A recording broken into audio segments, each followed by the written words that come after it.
नमस्कार दोस्तों, मैं इदरीस आपका स्वागत करता हूं आपके अपने यूट्यूब चैनल पे। दोस्तों, आज की इस वीडियो में हम आपको बताने वाले हैं कि ज़मीन की रजिस्ट्री का जो वैल्यूएशन होता है यानी स्टैम्प ड्यूटी आप कैसे चेक करें ऑनलाइन। जी हाँ दोस्तों, इस वीडियो में हम उसी की जानकारी देने वाले हैं। तो उसके लिए आप इस वीडियो को अंत तक जरूर देखें और चैनल पे अगर नए हैं तो चैनल को सब्सक्राइब कर बेल आइकन को दबाएँ, जिससे कि हमारे चैनल पर जो भी नई अपडेट आए वो सबसे पहले आपको मिले। तो चलिए वीडियो को शुरू करते हैं। तो दोस्तों, अगर आप कोई ज़मीन परचेस कर रहे हैं तो उसमें आपको कुछ ना कुछ परसेंटेज जो ई स्टैम्प ड्यूटी होती है यानी गवर्नमेंट को टैक्स पेमेंट करना होता है। तो उसका वैल्यूएशन आप ऑनलाइन कैसे करें, तो सबसे पहले आपको सर्च करना है mpigr.gov.in। जब आप सर्च करेंगे तब यहाँ से आप जो ऑफिशियल वेबसाइट ओपन होगी उसके थ्रू आप जो स्टैम्प ड्यूटी चेक कर सकते हैं। तब आपको इस तरीके का इंटरफेस होगा। यहाँ पे एक लॉगिन का पेज मिलेगा, इस लॉगिन वाले ऑप्शन पे क्लिक करना है। यहाँ पे आपके सामने कुछ इस तरीके का इंटरफेस होगा, जहाँ पे उपयोगकर्ता का नाम यानी यूज़र आईडी पूछा जाएगा, पासवर्ड पूछा जाएगा और लैंग्वेज पूछा जाएगा। उसके बाद कैप्चा कोड बोला जाएगा। तो जो यूज़र आईडी आप क्रिएट करेंगे उसको यहाँ पे फिलअप करेंगे। तो यूज़र आईडी कैसे क्रिएट करना है उसके लिए एक लिंक आपको डिस्क्रिप्शन में मिलेगा, आप वहाँ से जाकर उस वीडियो को चेक कर लें। अब आपको यहाँ पे उपयोगकर्ता का नाम यानी यूज़र आईडी और पासवर्ड को फिलअप कर लेना है। कैप्चा कोड को फिलअप करें, लैंग्वेज को सेलेक्ट करें, उसके बाद लॉगिन वाले ऑप्शन पे क्लिक कर दें। जब आप लॉगिन वाले ऑप्शन पे क्लिक करेंगे तब आप इस पोर्टल में लॉगिन हो जाएंगे। तो दोस्तों, कुछ इस तरीके से आप ऑफिशियल वेबसाइट में लॉगिन हो जाएंगे। लॉगिन हो जाने के बाद कुछ इस तरीके का इंटरफेस आपके सामने शो होगा। लेफ़्ट साइड में पूरी डिटेल मिलेगी सर्विसेज के बारे में और राइट साइड में कुछ इंस्ट्रक्शन मिलेगा कि ऑफिसेस कहाँ पे कितने हैं। अब आपको दोस्तों देख सकते हैं कि बहुत सारे ऑप्शंस मिलेंगे। ऑप्शंस में सेकंड ऑप्शन आपको मिलेगा property valuation and duty calculation. तो प्रॉपर्टी वैल्यूएशन का मतलब होता है दोस्तों कि जो ज़मीन की गवर्नमेंट वैल्यू है यानी शासकीय वैल्यू उस ज़मीन की कितनी है, ऊपर में आप उसको क्लिक कर सकते हैं प्रॉपर्टी वैल्यूएशन में। और ड्यूटी वैल्यूएशन का मतलब होता है कि ज़मीन का कितना स्टैम्प ड्यूटी लगेगा। तो प्रॉपर्टी वैल्यूएशन और ड्यूटी वैल्यूएशन में आप समझ गए होंगे। ड्यूटी वैल्यूएशन वाले ऑप्शन पे क्लिक करना है। उसके बाद ड्यूटी कैलकुलेशन का एक ऑप्शन मिलेगा, उस पर फिलअप करें। उसके बाद इस तरीके का इंटरफेस होगा जहाँ पे आपको अप्लीकेंट डिटेल यानी उस जो आवेदक है उनका डिटेल फिलअप करना है। तो कोई भी नाम आप इसमें फिलअप कर लें। उसके बाद जेंडर सेलेक्ट कर लें। जेंडर सेलेक्ट करने के बाद 3 ऑप्शंस मिलेगा, नेक्स्ट, रीसेट, कैंसिल का। तब आपको नेक्स्ट वाले ऑप्शन पे क्लिक कर देना है। जेंडर को सेलेक्ट करने के बाद नेक्स्ट वाले ऑप्शन पे क्लिक कर देते हैं।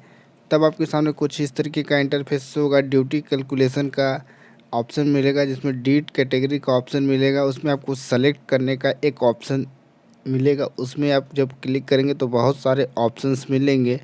तब आपको डीड कैटेगरी वाला जो ऑप्शन है उसको क्लिक कर लेना है।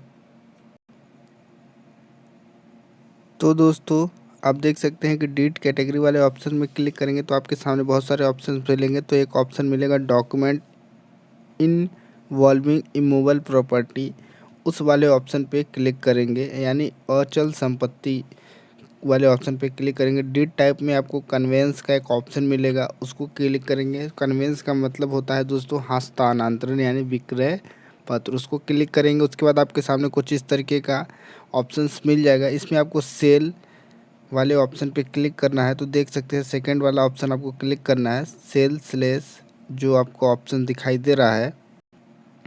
तब आप सेल स्लेस असेसमेंट ऑफ सेल वाले ऑप्शन पे क्लिक करेंगे। उसके बाद नीचे में एक अदर सर्विस का ऑप्शन मिलेगा जिसमें कंसिडरेशन अमाउंट पूछा जाएगा। कंसिडरेशन अमाउंट मतलब ज़मीन को आप कितने रुपए में परचेस कर रहे हैं, यानी 1 डिसमिल अगर आप प्लॉट परचेस कर रहे हैं तो उसकी जो मार्केट वैल्यू है यानी सरकारी रेट है, गवर्नमेंट वैल्यूएशन जो है उसके ऊपर आप अगर ज़मीन खरीदते हैं, यानी अगर कोई प्लॉट है उसका जो गवर्नमेंट वैल्यू है 10 रुपये और आप प्लॉट को परचेस कर रहे हैं 12 रुपये में, तब आपको 1% का एक्स्ट्रा स्टैम्प ड्यूटी देना पड़ेगा।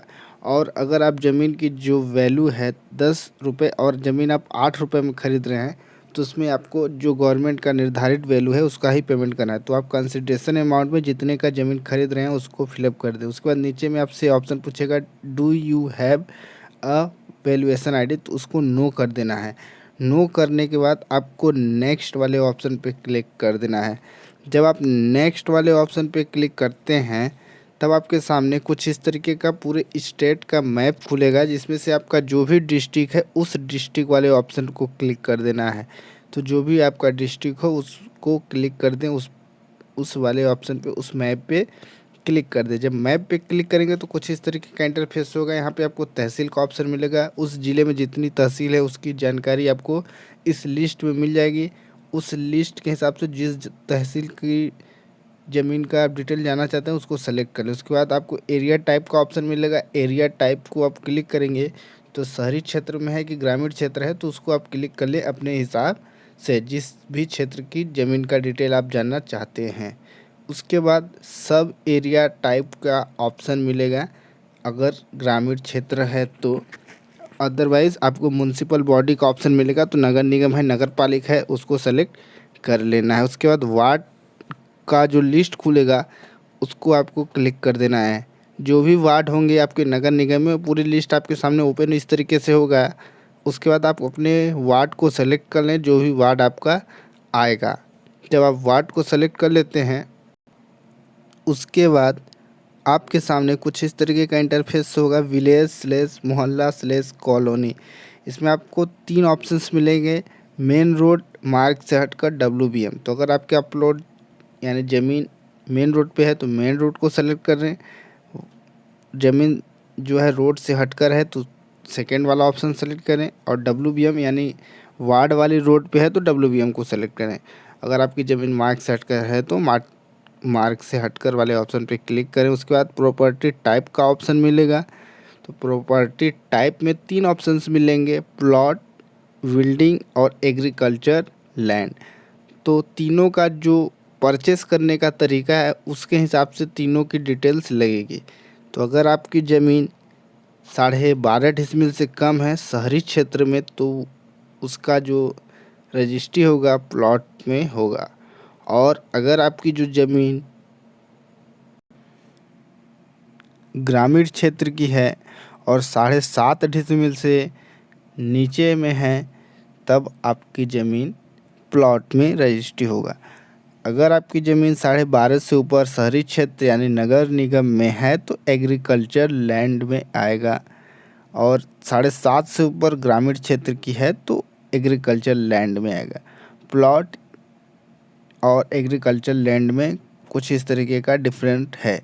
अब बिल्डिंग यानी अगर आप कोई घर खरीद रहे हैं या ज़मीन में ही घर बना हुआ है तो आपको बिल्डिंग वाले ऑप्शन पे क्लिक करके उसकी कुछ बेसिक डिटेल फिलअप करके नेक्स्ट वाले ऑप्शन पे क्लिक करेंगे तब आपको उसका ड्यूटी मिल जाएगा। तो अभी हम प्लॉट की जानकारी बता रहे हैं, तो प्लॉट वाले ऑप्शन पे क्लिक कर देना है आपको। तो दोस्तों जैसे ही आप प्लॉट वाले ऑप्शन पे क्लिक करते हैं तब आपको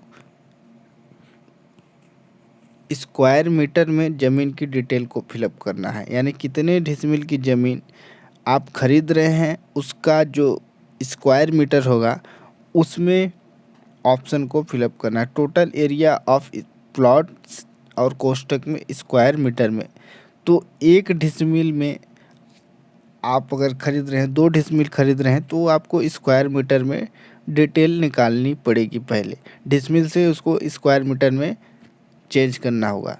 तो आपको सबसे पहले जितना डिसमिल होगा उसमें इंटू कर देना है 436 और भाग दे देना है उसमें 10.76, यानी आपकी ज़मीन 1 डिसमिल में है, 2 डिसमिल है, 1 का मतलब है दोस्तों डिसमिल, और इंटू कर देना है 436 और भाग दे देना है 10.76, और जो भी आंसर आएगा वो आपका ज़मीन का स्क्वायर मीटर में आएगा। तो जितनी भी डिसमिल का आप स्क्वायर मीटर में निकालना चाहते हैं इस फॉर्मूले से आप निकाल लें। उसके बाद वही डिटेल टोटल एरिया आप प्लॉट में फिलअप कर दें जितने भी डिसमिल की ज़मीन आपकी होगी। तो दोस्तों हम 1 डिसमिल की जो स्क्वायर मीटर में उसका रेट निकालें तो आप इस तरीके से 0.50 फिलअप कर लें। उसके बाद आपसे ऑप्शन पूछा जाएगा रेसिडेंशियल एरिया ले रहे हैं कि स्क्वायर मीटर में, उसको डिटेल फिलअप करें। कमर्शियल ले रहे हैं कि इंडस्ट्रियल ले रहे हैं, एजुकेशन पर्पस से ले रहे हैं, इन सभी की डिटेल्स मिल जाएगी, उसमें आप फिलअप कर लें। नीचे में एक ऑप्शन पूछा जाएगा कि आप जो ज़मीन खरीद रहे हैं रेसिडेंशियल कम कॉमर्शियल पर्पस से ले रहे हैं, तो आप यस या नो कर दें। कहने का मतलब है कि अगर आप ज़मीन रेसिडेंशियल खरीद रहे हैं बट आप उसको कमर्शियल पर्पस से यूज करेंगे तो यस कर देते हैं, तो आपको रेसिडेंशियल के हिसाब से जो रजिस्ट्री खर्च लगेगा वो नहीं लगेगा, उसमें आपको कमर्शियल का रेट देना पड़ेगा। नीचे में आपसे ऑप्शन पूछा जाएगा कि आपकी जो ज़मीन है नेशनल हाईवे पे है, स्टेट हाईवे पे है, मेन डिस्ट्रिक्ट रोड पे है, या फिर आपकी जो ज़मीन में फाउंडेशन यानी ज़मीन में किसी भी प्रकार का कोई भी निर्माण कार्य हुआ है कि नहीं, उसकी जानकारी पूछा जाएगा। उसके बाद आपसे ये पूछा जाएगा कि ज़मीन में किसी भी प्रकार का कोई भी पेड़ पौधे हैं कि नहीं। इन सभी डिटेल को अगर नहीं है तो क्लिक नहीं करना है, ऊपर में जो डिटेल फिलअप करना है उसको फिलअप कर दें। और नीचे में अगर आप कमर्शियल पर्पस से यूज करना चाहते हो तो यस करें, वरना नो करके नेक्स्ट वाले ऑप्शन पे क्लिक कर देना है। तो जैसे ही आप पूरी डिटेल को फिलअप करके नेक्स्ट वाले ऑप्शन पे क्लिक करते हैं, तब आपके सामने कुछ इस तरीके का इंटरफेस होगा, जहाँ पे आपको यह बताया जाएगा कि property type, valuation ID, market value क्या है। तो आप प्लॉट खरीदें, उसके बाद नेक्स्ट वाले ऑप्शन पे क्लिक कर देना है। तो जो ज़मीन आप खरीद रहे हैं उसका जो देख सकते हैं गवर्नमेंट स्टैम्प ड्यूटी अलग से मिल जाएगा, म्युनिसिपल ड्यूटी अलग मिल जाएगा, जनपद ड्यूटी, उपकर ड्यूटी और टोटल ड्यूटी, इन जो चारों ऑप्शंस को जोड़कर टोटल ड्यूटी बनाया जाता है। आप देख सकते हैं कुछ इतना है, और रजिस्ट्रेशन फीस नीचे में आपको मिल जाएगा। तो आप इन सभी डिटेल्स को जोड़कर इतना आपको पेमेंट करना है, स्टैम्प और रजिस्ट्रेशन फीस, यानी सरकारी यानी गवर्नमेंट को टैक्स के रूप में रजिस्ट्री का चार्ज।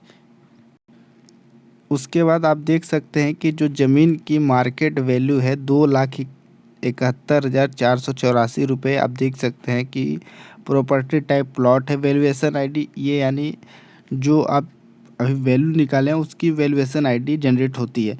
उसके बाद सिस्टम कैलकुलेटेड वैल्यू यानी सरकारी यानी गवर्नमेंट जो ज़मीन की वैल्यू है, आप देख सकते हैं कि सिस्टम कैलकुलेटेड वैल्यू में मिल जाएगा। कंसीडरेशन यानी कितने रुपए में आप ज़मीन खरीद रहे हैं। उसके बाद consideration amount, government stamp duty उसके ऊपर में मिल जाएगा। सेम डिटेल आपको नीचे में मिल जाएगा। आप इस हिसाब से रजिस्ट्री कर सकते हैं। तो दोस्तों अगर वीडियो अच्छी लगी हो तो लाइक करें, चैनल पे नए हैं तो चैनल को सब्सक्राइब कर लें। तो धन्यवाद दोस्तों वीडियो को देखने के लिए।